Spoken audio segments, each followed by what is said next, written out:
Hello everyone, मैं Baldev Singh Randhawa. Friends, आज हम एक नया सब्जेक्ट शुरू करने जा रहे हैं जिसका नाम है जूरिस्प्रूडेंस। वैसे तो जूरिस्प्रूडेंस सेकेंड ईयर का सब्जेक्ट है, परंतु यह इस तरह का सब्जेक्ट है जो सभी तरह के कानून का एक मेन फीचर कहा जा सकता है। इसे आप मेन फीचर कह सकते हैं, जिसको हिंदी में कहते हैं विधि शास्त्र।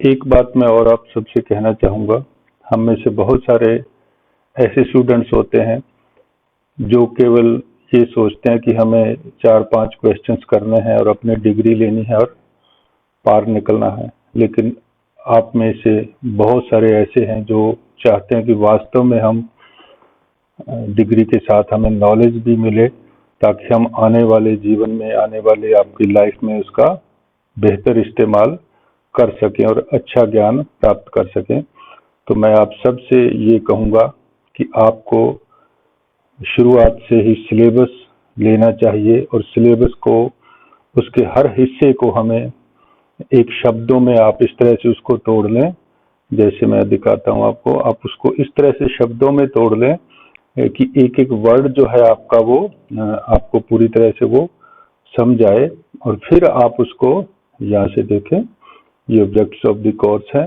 तो इस तरह से इसका एक एक वर्ड आप अलग कर लें और हर वर्ड का आप मीनिंग समझने की कोशिश करें, चाहे आपको आता है या नहीं आता तो आप और सीखें। जब एक एक वर्ड को आप अच्छी तरह से समझेंगे तो आपको ये पता चलेगा कि आपको क्या पढ़ना है और कितना पढ़ना है और कहाँ से पढ़ना है। तो ये जो चीज़ है, ये जो हैबिट है आपकी, ये आपको एक बेहतर ज्ञान प्रदान करने में सहायता करेगी। और यही इस सब्जेक्ट का मोटो भी है, क्योंकि ये सब्जेक्ट ही इस तरह का है, जूरिस्प्रूडेंस, विधि शास्त्र, जो विधि का ज्ञान प्रदान करता है। यहाँ देखें, ऑब्जेक्टिव्स ऑफ द कोर्स जो यूनिवर्सिटी ने आपको बताए हैं, ये कहती है कि jurisprudence in its etymological sense means the science of law. Etymological को मैंने लिख के दिया, ओरिजिन ऑफ वर्ड्स, कि शब्द कहाँ से निकलते हैं, या शब्द कोई भी होते हैं तो उनका इतिहास क्या होता है। जब आप शब्दों का इतिहास जानने की कोशिश करेंगे तो आप उसकी सच्चाई जानेंगे, उसका अंदरूनी हिस्सा जानेंगे। It is the foundation of which the entire edifice of law is structured. Edifice कहते हैं बिल्डिंग को, यानी वह ढांचा बताता है जिस पर कानून खड़ा है, उसकी नींव जो है वो इसके ऊपर खड़ी है, इसको जूरिस्प्रूडेंस कहते हैं। It is therefore imperative to have a clear understanding of jurisprudence. इसलिए यह इम्पोर्टेंट हो जाता है, आवश्यक हो जाता है कि हमें जूरिस्प्रूडेंस की एक क्लियर अंडरस्टैंडिंग आनी चाहिए। एज इट इज सिने क्वा नॉन, ये लैटिन वर्ड्स हैं for the study of any law student, any law subject. तो आप लॉ का कोई भी सब्जेक्ट पढ़ें, यदि आप जूरिस्प्रूडेंस का ज्ञान रखते हैं तो आपको उसका एक आवश्यक है कि इसका ज्ञान रखें, और उसके बाद आप पूरी तरह से उसको समझने में सक्षम होंगे। द सब्जेक्ट एक्वेंट्स कहते हैं अवगत करवाना, to make known the students with the complexities of laws and introduces them to the means of solving them based on sound jurisprudential principles।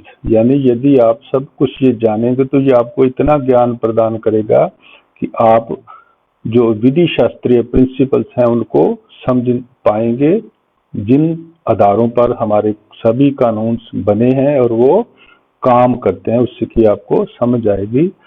फिर यहाँ ये कहता है कि in spite of there being several schools of thought on this subject, there is a general convergence of the fundamental principles. यानी ये कहता है कि जितने भी स्कूल्स हैं, चाहे वो अलग अलग बातें करते हैं, लेकिन वो आपको एक ही रास्ते पर ले जाते हैं। कन्वर्जेंस हिंदी में कहते हैं इसको अभिसरण, और यहाँ इंग्लिश में कहते हैं मूव टू वन डायरेक्शन, एक ही तरफ ले जाने की कोशिश करते हैं। इसको हम आगे डिटेल में करेंगे। और फिर ये कहता है the study of this subject will help the students in the analysis of legal concepts. यदि ये सब्जेक्ट की आप स्टडी करते हैं आप, तो फिर ये आपको विधिक अवधारणाओं को समझने और उनका विश्लेषण करने में हेल्प करेगा। Sharpen his technique of logical thinking, और आपकी एक तार्किक जो चिंतन है उस समझ को, उस तकनीक को ये तेज करता है, शार्पन करता है। And ultimately aid in understanding the assumptions, और आखिरकार आपको ये समझने में सहायता करता है assumption upon which a statute rests। वो अवधारणाएं, वो assumptions कहते हैं ऐसी चीजें जो हम जानते हैं कि वो सत्य है, लेकिन हमारे पास उसका कोई प्रमाण नहीं है, और उन assumption को आपको समझने में सहायता करता है जिन पर statutes rest। स्टेट्यूट कहते हैं विधियों को, जिन पर विधियों का निर्माण होता है या विधियां ठहरती हैं। तो हम इसकी मोटी मोटी बातों को यहाँ समझने की कोशिश करेंगे कि इस सब्जेक्ट का मतलब क्या है और ये सब्जेक्ट वास्तव में है क्या। बहुत ही इजी सा, बड़ा प्यारा सा सब्जेक्ट है, बशर्ते कि आप इस तरह से इसको पहले एक बार इसका सिलेबस निकाल लें, सिंगल रीडिंग में आप इसको पूरा समझ लें, हर चीजें आपको एक साथ एक जगह पड़ी हुई मिलेंगी, तो फिर आप इसको इजीली बार बार करके समझ सकें। यदि आप इसका एक टॉपिक उठाएंगे, उसको देखेंगे वो क्या है, स्कूल्स क्या है, ये क्या है, तो फिर ये आपको बड़ा भारी से लगेगा और हो सकता है आपको ये समझ ही ना आए। तो इस तरह से यहाँ से चलते हैं। ज्यूरिस्प्रूडेंस दो शब्दों से मिलकर बना है। Juris mean law and prudence means, juris mean law and prudence mean knowledge. तो विधि का नॉलेज, इसको कहते हैं नॉलेज।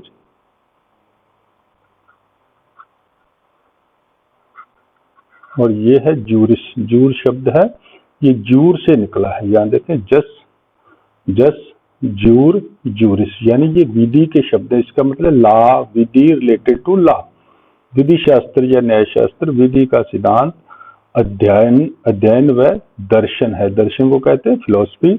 इसमें समस्त विधिक सिद्धांत सम्मिलित हैं जो कानून बनाते हैं। हमें जो कानून दिखता है वो वास्तव में किस तरह से बनता है ये बताता है। और फिर इसको और समझें कि जिस तरह से हम कोई इलेक्ट्रॉनिक गैजेट होता है हमारे पास, वो दिखता जो हिस्सा है वो उसका हार्डवेयर होता है, आप जानते हैं बहुत अच्छी तरह से। और उसका जो अंदर से कैसे काम करता है उसको सॉफ्टवेयर कहते हैं, जिसमें एप्लीकेशन सॉफ्टवेयर और सिस्टम सॉफ्टवेयर मिलकर काम करते हैं, तो वो इलेक्ट्रॉनिक गैजेट बन जाता है। बिल्कुल उसी तरह से हमारे जो कानून है, दिखने में जो कानून है उसके अंदर जो सॉफ्ट स्किल क्या है, उसके पीछे दर्शन क्या है, सिद्धांत क्या है, वो सारी चीजें ज्यूरिस्प्रूडेंस कहलाती हैं। और इसको लें, इसका है एटिमोलॉजी। हमने पहले देखा ऑब्जेक्ट, इसमें एटिमोलॉजी कहते हैं ओरिजिन ऑफ वर्ड्स। जब एटिमोलॉजी और फिलॉसफी ऑफ लॉ इसके मिल जाएंगे तो ज्यूरिस्प्रूडेंस बन जाएगा। ये दो शब्द क्या है, एटिमोलॉजी कहते हैं शब्दों का ओरिजिन ढूंढना। आपको कोई भी शब्द मिलता है तो आप उसको ढूंढ सकते हैं कि ये कहाँ से बना, कैसे बना होगा शब्द, इसके पीछे का रहस्य क्या है, ये किस तरह से शब्द अपने अस्तित्व में आया, फिर उसने किस तरह से अपना रूप चेंज किया। जैसे आप देखते हैं जस ज्योर ज्यूरिस, तो एटिमोलॉजी उसको कहते हैं। लैटिन में इसको कहते हैं स्पीकिंग द ट्रूथ, सच बोलना और सच ही कहना, कन्वेइंग द ट्रूथ, इसको एटिमोलॉजी कहा जाता है। फिर आता है फिलॉसफी। फिलॉसफी आप जानते हैं कि इसको कहते हैं हिंदी में दर्शन शास्त्र। तो यहाँ इसको लैटिन में कहते हैं philosophy derived from the Greek, philo means love and sophia mean wisdom. हमारी बुद्धि, जो अंदरूनी बुद्धि है, उन दो शब्दों से मिलकर बना है, फिलोसोफिया से फिलोसॉफी। यानी फिलॉसफी वह चीज होती है जो हम बाहर से पढ़ते हैं तो हमें एक सामान्य ज्ञान हम समझते हैं, लेकिन जब हम उसकी एटमोलॉजी ढूंढते हैं, उन शब्दों को गहन चिंतन करते हैं, अपने मन में करते हैं, आंखें बंद करके, जिस तरह से आप कहते हैं ध्यान लगाते हैं, समाधि करते हैं, मेडिटेशन करते हैं, ये सारी चीजें जब हम उसका निचोड़ निकालते हैं तो वो शब्द निकलता है फिलॉसफी, जो हमने अपनी बुद्धि से निकाला है, उसको मिलाकर कहते हैं फिलॉसफी। यानी आपकी अंतर्दृष्टि, इसको इनसाइट कहते हैं। यहाँ देखा है इनसाइट गेन जो है वो हमारा, और हम उसमें जो कॉम्प्लेक्स जो सिचुएशंस होती हैं उन चीजों का हम अध्ययन करते हुए जब निकालते हैं तो उसको फिलॉसफी कहा जाता है।